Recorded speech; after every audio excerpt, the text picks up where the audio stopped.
আমার বাড়ির এইরকম অ্যাটমসফিয়ারটাই আমি চাই, সবসময় যেন আমরা এরকম হাসি খুশি থাকতে পারি। জানিস বাবা, এটা যেন, এই ফিলিংটা যেন নষ্ট না হয় সেটা দেখি।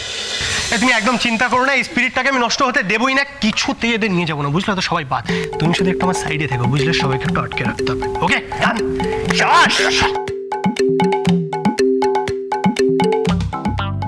এই যে শুনেছ তোমরা, তাতান কি বলেছে?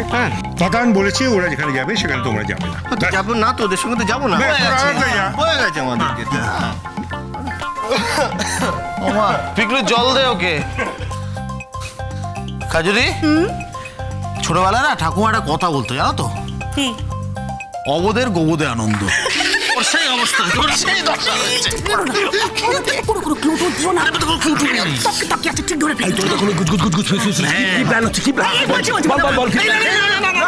তোমার কোনো প্ল্যান? আমাকে এক্ষুনি বল। ওরা যেখানে বেড়াতে যাচ্ছে না, আমরা ওখানে যাবো।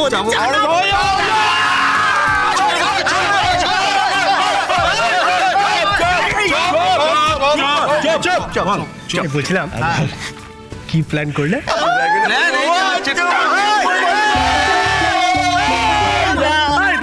শোনো, ছোট ছোট মতো থাকো, বড়দের কথার মধ্যে ঢুকতে বাবা। যাও যাও যাও, কোথায় যেন তুমি একটা যাবে বলছিলে, যাও সেখানে যাও, তার প্রিপারেশন নাও না। যাও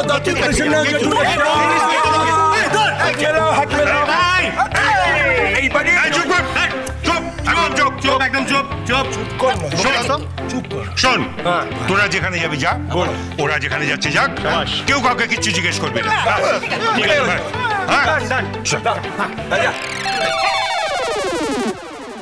এইরকম একটা দুর্দান্ত মুহূর্তে কি এলো বল দেখি? ভদ্রতা জানেন? আরে বাবা, এখন কত কথা বলার আছে নিজেদের। তাড়াতাড়ি যাও। মানে নেই, আসে, আসার টাইম পায় না, যখন তখন কেন যে আসে ভাল লাগে না। আরে আপনি আপনি আসুন, আসুন, ভেতরে আসুন। আজ কিন্তু আমি একা আসিনি, আমার ম্যামও এসছেন।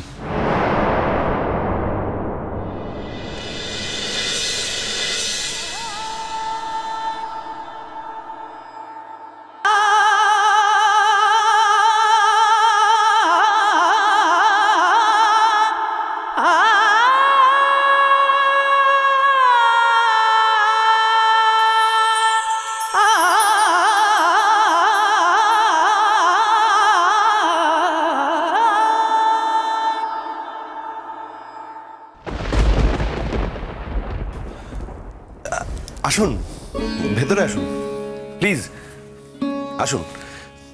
বর্দা, আসুন আসুন, আমার পরম সৌভাগ্য যে আপনার মতো একজন গুণী মানুষ আমাদের বাড়িতে এসেছেন।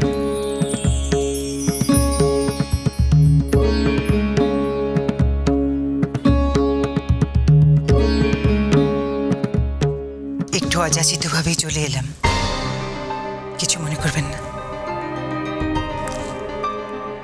আমি মেয়েটার গানের এত প্রশংসা শুনেছি, আর এই শুভ্র শঙ্করের ফোনে ও রেকর্ড করা গান শুনে আমি তো স্তব্ধ হয়ে গেছি। তাই ওর অপারেশনের কথা শুনে আমি একটু দুশ্চিন্তায় ছিলাম, পুজোর ফুলও পাঠিয়েছিলাম। ভাবলাম ও কবে সুস্থ হয়ে আমাকে দেখতে আসবে বা আমার কাছে আসবে, তার থেকে বরং আমি ওকে দেখতে চলে যাই। আর সেই জন্যই আমি শুভ্র শঙ্করকে আজ বললাম যে চলো আজ আমরা মেঘলার বাড়িতে যাই। দেখুন, মেঘলাকে আমার সঙ্গে তো কখনো আলাপ হয়নি, তাই আমি চিনি না। আমি এবার মেয়েটাকে একটু দেখতে চাই, কোথায় ও।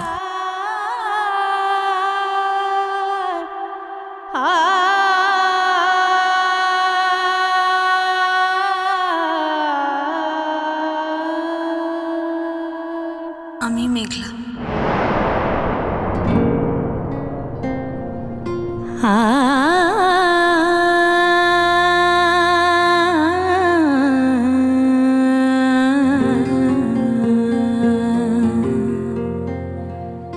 La